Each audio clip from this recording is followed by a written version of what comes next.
Groupthink er et psykologisk fænomen, hvor en gruppe træffer dårlige beslutninger, fordi ønsket om harmoni og enighed er større og stærkere end viljen til at kritisk evaluere egne beslutninger. Måske kender du det. Du har siddet i en gruppe, en studiegruppe eller en arbejdsgruppe. I har rigtig god tid, rammer og tid er de rigtige. I er de rigtige mennesker. I har de rigtige kompetencer. Men det resultat, I når frem til, er bare ikke på det niveau, det burde være. Måske har du prøvet en dag at sidde i den situation og have en eller anden fornemmelse af, at vi er sgu måske off track, og alligevel ikke rigtig sagt noget. Groupthink kan snige sig ind i alle grupper og er rigtig vigtigt at være opmærksom på, og derfor har vi lavet den her video. Da jeg blev ansat i flyvevåbnet i 2011, havde flyvevåbnet gennemført en overordentlig succesfuld operation, Odyssey Dawn, hvor flyvevåbnet i samarbejde med en koalition havde medvirket til et regimeskifte i Libyen.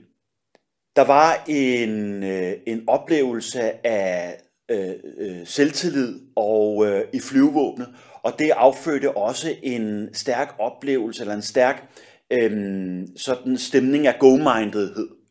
Og det blev jeg nysgerrig på som socialpsykolog. Det er nemlig sådan, at i Groupthink kan det at opleve, at man har en retfærdig sag, og man har succes med det, man gør, medvirke til, at nogle af de her ukritiske beslutningsprocesser indfinder sig. Det viste sig senere hen, at der havde faktisk også i Operation Odyssey Dawn været nogle uregelmæssigheder omkring flysik og taktik. Det er sådan set alment kendt. Det, der er vigtigt her at bide mærke i, det er, at vi skal være rigtig opmærksom på, hvad det er, der sker i vores beslutningsprocesser, også når vi har en retfærdig sag, og også når vi har succes med det, vi laver. Groupthink handler altså om gruppen og gruppedynamikkens indvirkning på den enkeltes dømmekraft, og peger på, at grupper kan træffe dårlige beslutninger, fordi de bliver for optaget af at være enige og fremstå samlet udad til. Det her fænomen, det her begreb blev coinet af Irving Janis i 1972, det år jeg også blev født faktisk, så det er en gammel sag. Og det gjorde han på baggrund af, at han lavede noget forskning, kan man kalde det, i nogle beslutningsprocesser, der blev foretaget i og omkring Det Hvide Hus, i forbindelse med, at John F. Kennedy og hans rådgivere, herunder efterretningsfolk, skulle planlægge en operation, der skulle gå imod Fidel Castro. Operationen blev kaldt The Bay of Pigs og gik rigtig, rigtig dårligt, og man fandt efterfølgende ud af, at de beslutningsprocesser og den måde, der var blevet truffet beslutninger på, var af en dårlig kvalitet. Og noget af det, Janis fandt frem til, det var, at den her gruppe, hvorom beslutningerne var blevet truffet, var hurtigt begyndt at censurere sig selv, udgrænse mindretalspositioner. Der havde været folk, der var bekymrede for det, der foregik, men de havde ikke sagt fra, fordi det var vigtigere at bevare den gode stemning og fremstå enige udadtil. Det er vigtigt at notere sig, at groupthink er ikke dårligt i sig selv. Der er altid et element af groupthink, når vi samarbejder, ellers kan vi faktisk ikke samarbejde. Ellers vil vi hver især blot fortsætte via vores egne kategoriseringer og i vores egen tankegang. Det, som man skal være opmærksom på, det er, at groupthink er et kontinuum fra den ene ende, hvor man har den bedst mulige udnyttelse af hinandens ressourcer og kompetencer, men hvor man stadig er kritisk, konstruktiv, til den anden ende, hvor man er smeltet fuldstændig sammen og ikke formår at stille sig kritisk over for de beslutninger, der bliver truffet.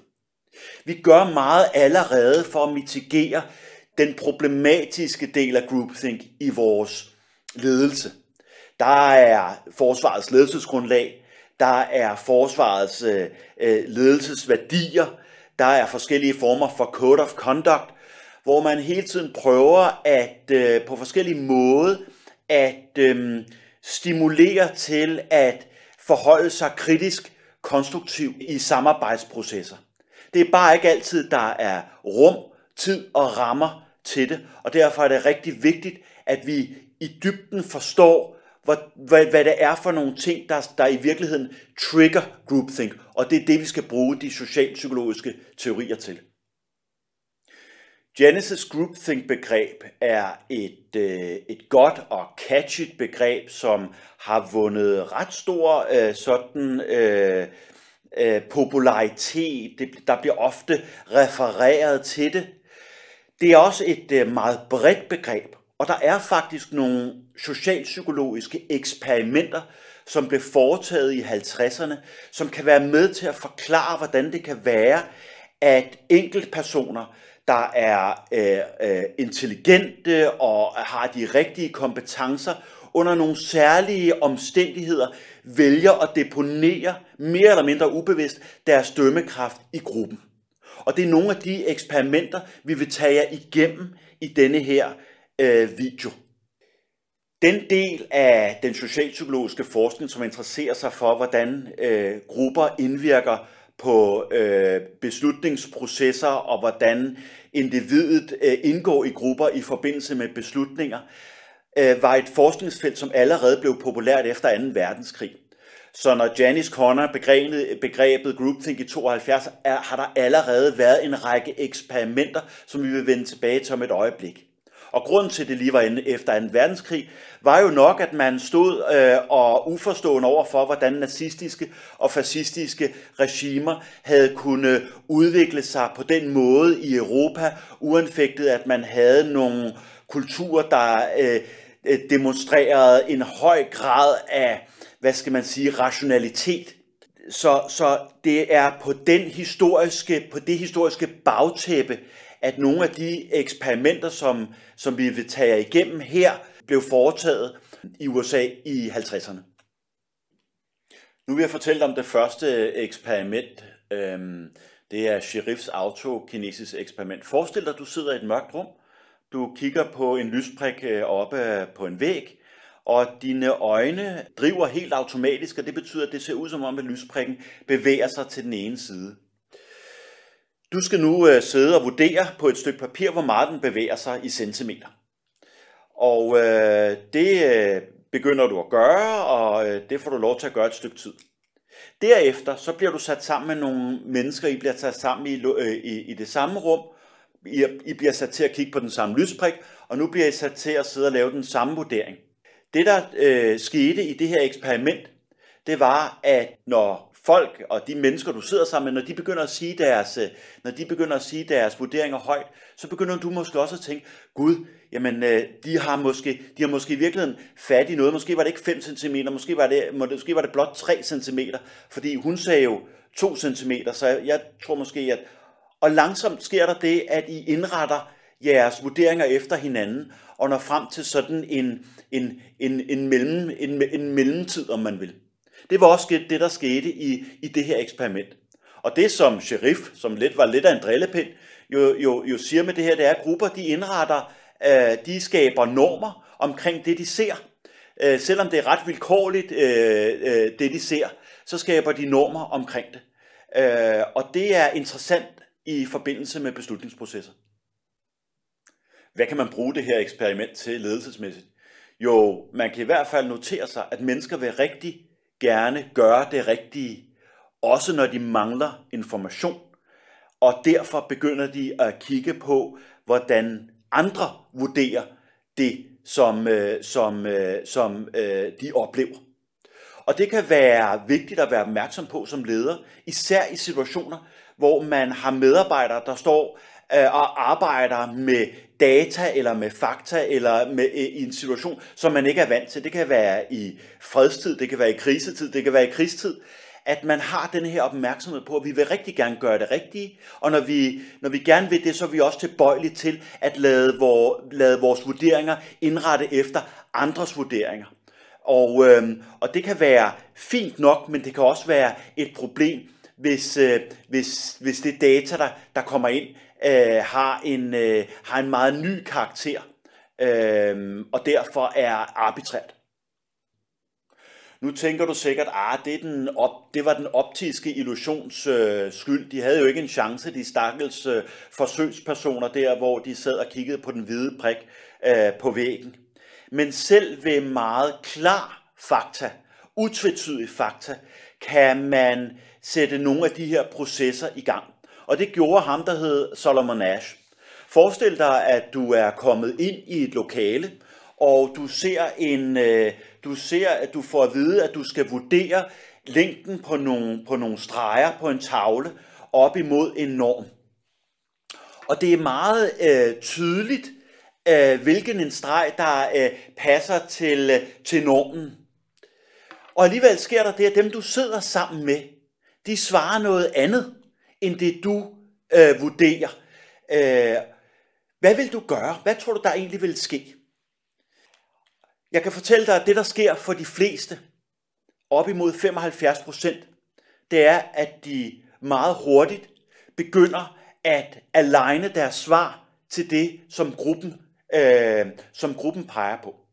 Og netop det her eksperiment var endnu et drilleeksperiment fra Solomon Asch, fordi han havde bedt nogle skuespillere om at agere forsøgspersoner, og så havde trækker han intetanende personer ind fra gaden, om man vil, helt almindelige mennesker, og så beder han dem om de vil deltage i et perceptionseksperiment.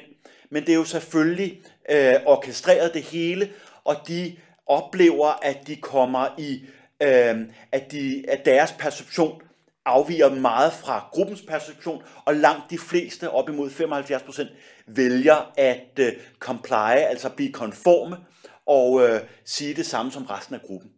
Når de bliver spurgt efterfølgende, når man interviewer dem efterfølgende, så siger de godt nok, jamen jeg var dybt i tvivl, men jeg gjorde alligevel som de andre. Der er sådan set også mange, der begynder at komme med sådan lidt halvdårlige undskyldninger. Det, der er vigtigt at notere sig her, det er forskellen på Sherifs autokinesis eksperiment og Solomon Asch's gruppepres-eksperiment. Hvor autokinesis eksperimentet, kan også betragtes som en fælles meningsdannelse. Hvor i det her eksperiment med gruppepres, der er forsøgspersonen helt sikker på, at hun eller han har ret, men vælger alligevel at følge gruppens vurdering. Hvad kan vi lære af det i forhold til ledelse? Jo, vi kan i hvert fald være rigtig opmærksom på, at man gerne vil passe ind. Man kan ikke lide at stå på siden af gruppen og have en anden vurdering. Eller i hvert fald kun 25% af os kan håndtere det i virkeligheden, følelsesmæssigt. Og det vil sige, at vi skal være rigtig opmærksom på, at vi i beslutningsprocesser sørger for at understøtte de personer, som måtte have nogle andre vurderinger, al den stund, at det kan hjælpe os med at kvalitetssikre vores beslutninger. Det kan man for eksempel gøre ved, at man vedtager i grupper, at der altid skal være en, der går med, hvis en har en anden oplevelse af, hvad der foregår. Altså man får en allieret. Det viste sig også i Asch's eksperiment, at i det øjeblik, at man gav forsøgspersonen en anden allieret i gruppen, som sagde det samme som forsøgspersonen, så steg villigheden til at stå fast på sin egen vurdering markant. Noget i retning af 60% eller sådan noget. Så det er rigtig vigtigt, at man er opmærksom på de her processer i ledelse. Især at man er opmærksom på at beskytte dem, der er i stand til at holde på deres ret. Ikke blot fordi, at de er Rasmus modsat og altid ser tingene anderledes bare for at være modsat, men fordi de i virkeligheden efter grundig overvejelse står fast på deres position. Den form for medarbejder skal beskyttes, når man har med kritiske beslutninger at gøre. Måske tænker du, at du som leder i sådan en situation, hvor du var meget tvivl om, hvordan man skulle vurdere noget fakta, og at det var helt tydeligt for dig selv, hvordan det forholdt sig, ville kunne skære igennem, og det kan du sikkert også godt. Det som er sagen, det er, at du er også underlagt som leder forskellige sammenhæng, hvor du sidder i møder, hvor der er autoriteter til stede. Og det næste eksperiment lyser eller dobbeltklikker netop på det her med, hvad betyder autoriteten for vores villighed til at deponere vores egen dømmekraft som personer i forbindelse med beslutningsprocesser. I det her eksperiment skulle intetanende forsøgspersoner deltage i et indlæringsforsøg. Det var setup'et. Det hedder Milgrams lydighedens dilemma, måske kender du det.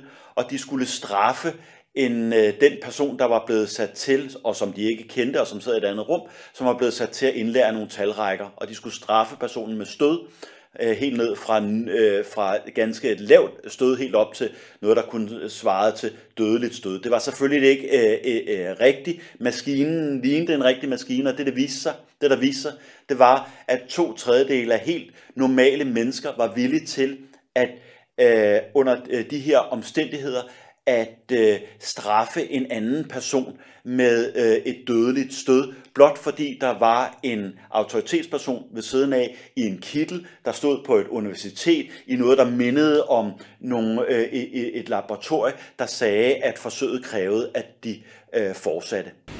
Get me out of here, please. Continue, please. Go right on. I refuse to go on. Let me out. Refuses to go on. The experiment requires you continue, teacher. Please continue. Så her har vi altså at gøre med en situation, hvor du deponerer din egen dømmekraft som individ, fordi der er en autoritetsperson, der hele tiden sætter dig under pres. De kunne til enhver tid rejse sig op og gå. Der var ingen tvang forbundet med at deltage i det her forsøg. Så hvad betyder det for ledelse af beslutningsprocesser? Jo, man kan sige, at i det øjeblik, at man sætter folk i en situation, hvor man lader en overtage ansvaret.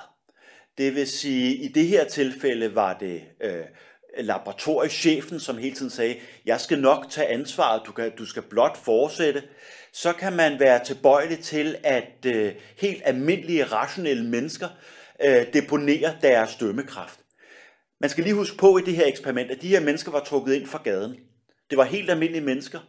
Da man havde oprindeligt spurgt psykiatere, hvor mange mennesker er villige til at give den her fulde stødpakke, så havde de sagt omkring 1%, fordi det er normalt det, man forbinder med graden af psykopati i et samfund. Nu viste det sig faktisk, at 2/3 af de forsøgspersoner, man trak ind, var villige til at give det her helt enormt høje dødelige stød, eller simulere det i hvert fald. Så vi er villige til at straffe og deponere vores egen dømmekraft, at gøre noget, der går mod vores egen moral, hvis der er en person, der siger, jeg skal nok overtage ansvaret. Hvis der er en langsom eskalering. Det startede jo med, at man bad personen om at blot give lavere grad af stød, og så eskalerede det langsomt, så man bliver ligesom trukket med ind i processen. Der sker det, der hedder en path dependency, og der var også et sprog og nogle artefakter omkring hele situationen. Så man skal være rigtig opmærksom på, især i vores verden, hvor der er rigtig meget af det her med eskalering og sprog og artefakter, at man undgår, at folk deponerer deres egen dømmekraft ind i en autoritetsrelation. Socialpsykologerne og de socialpsykologiske forskere har også overvejet, hvad det betyder for beslutningskvaliteten, når man forsøger at passe ind i en rolle. Særligt det eksperiment, der hedder Stanford Prison Experiment, er interessant i den henseende. Og det du skal forestille dig, det er, at man på en skole, et college, lidt ligesom fak, annoncerer, at der skal laves et eksperiment, hvor man vil forsøge at simulere en fængselssituation. Så man indretter et fængsel i en kælder, hvor man så har nogle deltagere, nogle studerende, som indvilger i at være fanger, og nogle studerende, der indvilger i at være fangevogtere. Det her eksperiment nåede slet ikke til sin ende, fordi fangerne og fangevogterne endte med at udleve deres roller så voldsomt, at man ikke ansvarligt kunne fortsætte eksperimentet. Da de blev spurgt efterfølgende, var de især fangevogterne meget angerfulde over for den måde, de havde behandlet fangerne på. Og det, som vi lærer her, det er, at når man forsøger at passe ind i en rolle, hvor der ikke rigtig er noget regelsæt, der er bare givet en ambition om, at du skal udføre din rolle som fængselsbetjent, så kan ens beslutningsproces og kvalitet blive deponeret ind i ens egen ambition om at leve den rolle ud så godt som muligt. Og fylde den rolle så godt som muligt. Og det var, hvad der skete i denne her situation. Ledelsesmæssigt skal vi være rigtig opmærksom på, hvordan roller kan i grupper og i organisationer kan presse os til at ikke udnytte vores fulde rationalitet og vores fulde kapacitet som mennesker, men snarere, at vi bliver følelsesmæssigt optaget af at leve op til rollen. Leve op til rollen som menig, eller som officer, eller som civil underviser, og vi på den måde mister vores kritiske sans. De socialpsykologiske eksperimenter viser på egentlig ganske fornem vis, hvordan vi selv som rationelle, fornuftige, intelligente, følelsesmæssigt afbalancerede mennesker under særlige omstændigheder, der til forveksling ligner de omstændigheder, vi lever under til daglig, hvor vi løser opgaver i grupper, ender i mere eller mindre ubevidst en situation, hvor vi fraviger vores egen dømmekraft og deponerer vores egen dømmekraft i gruppen. Eller i hvert fald ganske mange af os er tilbøjelige til det. Det har nogle implikationer for ledelse. Når vi kigger på Stanford Prison Experiment, var det et spørgsmål om at være opmærksom på, hvordan roller trykker mod at deponere sin egen dømmekraft. Især roller, hvor der ikke er et tydeligt regelsæt. Vi lærte fra Milgram, hvordan arbejdet under særlige autoritetsrelationer, under særlige autoritative institutioner, på samme måde kan være med til at true individets dømmekraft og kritiske sans. Vi så hos Solomon Asch, hvordan behovet for at tilhøre gruppen og ikke skille sig ud, kunne betyde, at enkeltindivider deponerede deres egen dømmekraft, selv med noget, der var evident, selv med noget fuldstændig faktuelt givet. Og vi så hos Sherif autokinesiske eksperiment, hvordan man ved arbitrære fakta også er tilbøjelig til at deponere sin dømmekraft i gruppen og indrette sine egne vurderinger efter en fælles norm. Det er vigtigt at være opmærksom på i ledelse. Så lad os nu vende tilbage til Janis' groupthink-begreb, som jo netop pegede på, at en gruppe træffer dårlige beslutninger, når den bliver alt for optaget af at være enige, og den stopper med at have en kritisk sans. Janis pegede faktisk på, at på baggrund af sin forskning, at der var 8 symptomer, som han kaldte det, på groupthink. Lad os lige gennemgå dem en for en. For det første pegede Janis på, at et symptom på groupthink er, når gruppen oplever, at de er uovervindelige. Og det kan vise sig ved, at man ignorerer åbenlyse farer, eller for eksempel tager ekstreme risici, eller er overdreven optimistisk. Så det kan være et symptom, man som leder skal være opmærksom på. Et andet symptom, som Janis peger på, er kollektiv rationalisering. Nemlig at medlemmer diskrediterer eller bortforklarer advarsler, der er i modstrid med gruppens tankegang. Det er også en ting, som lederen skal være opmærksom på. En tredje symptom er illusion af moral. Nemlig at medlemmer tror, at deres beslutninger er moralsk korrekte og ignorerer de etiske konsekvenser af deres beslutninger. En fjerde er overdreven stereotypisering, nemlig at gruppen konstituerer negative stereotyper af rivaler uden for gruppen. Det kunne for eksempel være den anden afdeling eller dem over et andet regiment. Et femte er pres for konformitet, nemlig at medlemmer presser hinanden i gruppen og undertrykker og presser de medlemmer, som har argumenter, der går imod gruppens stereotyper, illusioner og forpligtelser. Og sådan en modstand ses som illoyalitet.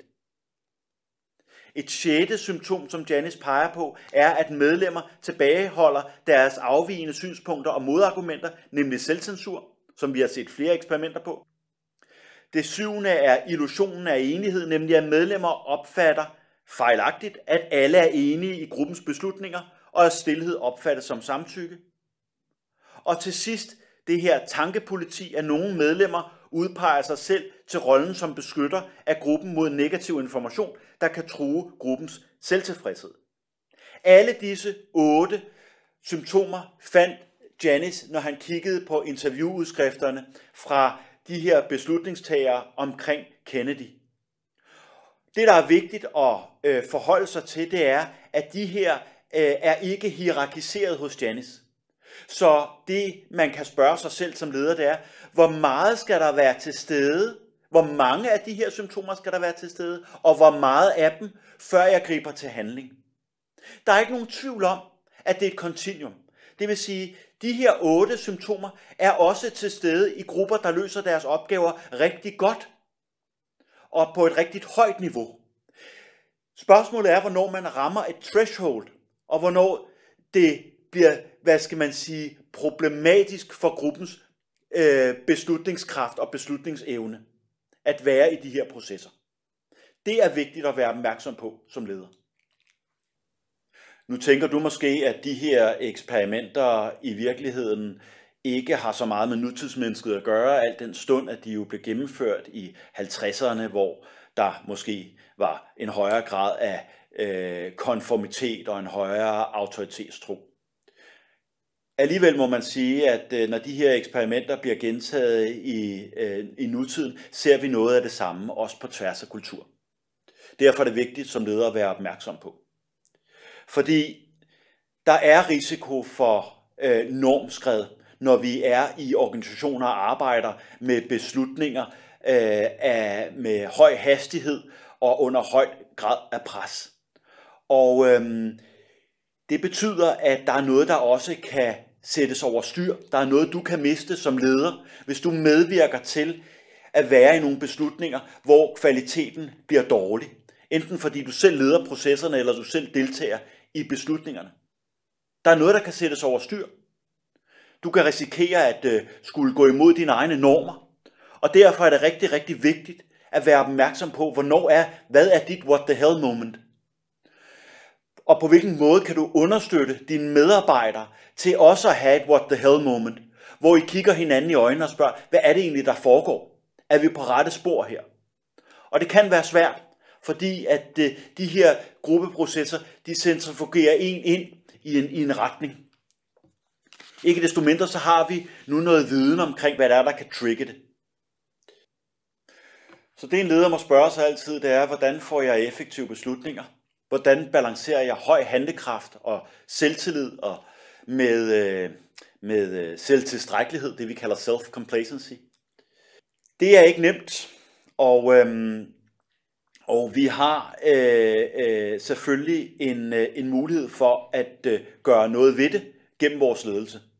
Kritikerne af de her teorier vil pege på, at der er også en hel del af det her, der for eksempel kunne handle om personlighed. Altså, hvad er det for en personlighed, folk har, og i hvilken udstrækning har det indvirkning på, i hvilken grad de er villige til at gå med i gruppens beslutningsprocesser. Der er også nogen, der vil pege på, at det i virkeligheden også har noget at gøre med den tid og den kultur, vi lever i, at vi, da de her eksperimenter blev foretaget, så var man i en mere autoritetsbunden, autoritær kultur, og det i dag i højere grad er en frisat og liberal kultur, og det kunne betyde noget for vores evne til at holde fast i os selv. Ikke desto mindre så er det her teori, som er relevant for ledere på alle niveauer.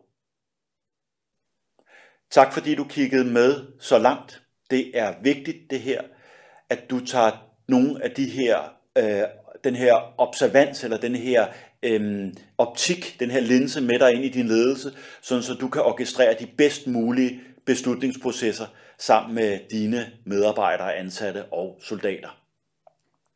Her til sidst kan du jo overveje, hvad gør du helt konkret aktivt for at undgå, at de processer, du befinder dig i, og du indgår i, beslutningsprocesser, slider over imod groupthink.